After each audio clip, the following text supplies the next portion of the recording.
ಒಂದಿನ ಕಾಡಲ್ಲಿ ಕೆಲವು ಕಪ್ಪೆಗಳು ತಮ್ಮ ಮನೆಗೆ ಹೋಗ್ತಾ ಇದ್ವು. ಅಷ್ಟರಲ್ಲಿ 2 ಕಪ್ಪೆಗಳು ಒಂದು ಆಳವಾದ ಗುಂಡಿಯಲ್ಲಿ ಬಿದ್ದುಬಿಡುತ್ತೆ. ಎಲ್ಲ ಕಪ್ಪೆಗಳು ಗುಂಡಿಯನ್ನು ನೋಡುತ್ತೆ. ಆ ಗುಂಡಿ ತುಂಬಾ ಆಳವಾಗಿತ್ತು. ಸಡನ್ನಾಗಿ ಎಲ್ಲ ಕಪ್ಪೆಗಳು ಕಿರ್ಸ್ಲಿಕ್ಕೆ ಶುರು ಮಾಡುತ್ತೆ. ಗುಂಡಿ ತುಂಬ ಆಳವಾಗಿದೆ, ನೀವು ಮೇಲೆ ಬರಲಿಕ್ಕಾಗಲ್ಲ, ನಿಮ್ಮ ಎನರ್ಜಿನ ಸುಮ್ಮನೆ ವೇಸ್ಟ್ ಮಾಡ್ತಾ ಇದ್ದೀರಾ ಅಂತೇಳಿ ಕೆಳಗೆ ಬಿದ್ದಿರೋ 2 ಕಪ್ಪೆಗಳಲ್ಲಿ ಒಂದು ಕಪ್ಪೆ ಹೋಪ್ ಕಳ್ಕೊಂಡು ಹಿಂದೆ ಸರ್ಕೊಂಡ್ಬಿಡುತ್ತೆ. ಆದರೆ ಇನ್ನೊಂದು ಕಪ್ಪೆ ಈಸಿಯಾಗಿ ಸೋಲನ್ನು ಒಪ್ಕೊಳ್ಳಿಕ್ಕೆ ರೆಡಿ ಇರಲಿಲ್ಲ. ಕಂಟಿನ್ಯೂಸ್ ಆಗಿ ಜಂಪ್ ಮಾಡ್ತಾನೆ ಇತ್ತು. ಮೇಲಿರೋ ಎಲ್ಲ ಕಪ್ಪೆಗಳು ಮತ್ತೆ ಕಿರ್ಸ್ಲಿಕ್ಕೆ ಶುರು ಮಾಡಿತ್ತು. ಗುಂಡಿ ತುಂಬ ಆಳ ಇದೆ, ನಿನ್ನ ಎನರ್ಜಿನ ವೇಸ್ಟ್ ಮಾಡ್ತಾ ಇದೀಯಾ ಅಂತೇಳಿ. ಆದರೆ ಆ ಕಪ್ಪೆ ಜಂಪ್ ಮಾಡ್ತಾನೆ ಗುಂಡಿಯಿಂದ ಹೊರಗೆ ಬಂದ್ಬಿಡ್ತು.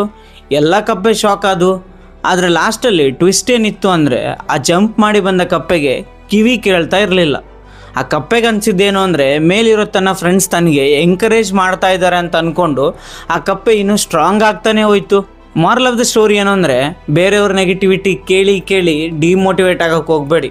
ನೀವು ಕೂಡ ಅಂಥ ಸಿಚುವೇಶನಲ್ಲಿ ಆ ಕ್ಯೂಡ್ ಕಪ್ಪೆ ಥರ ಆಗಿ ನಿಮ್ಮ ಗೋಲ್ ಮೇಲೆ ಮಾತ್ರ ಫೋಕಸ್ ಮಾಡಿ.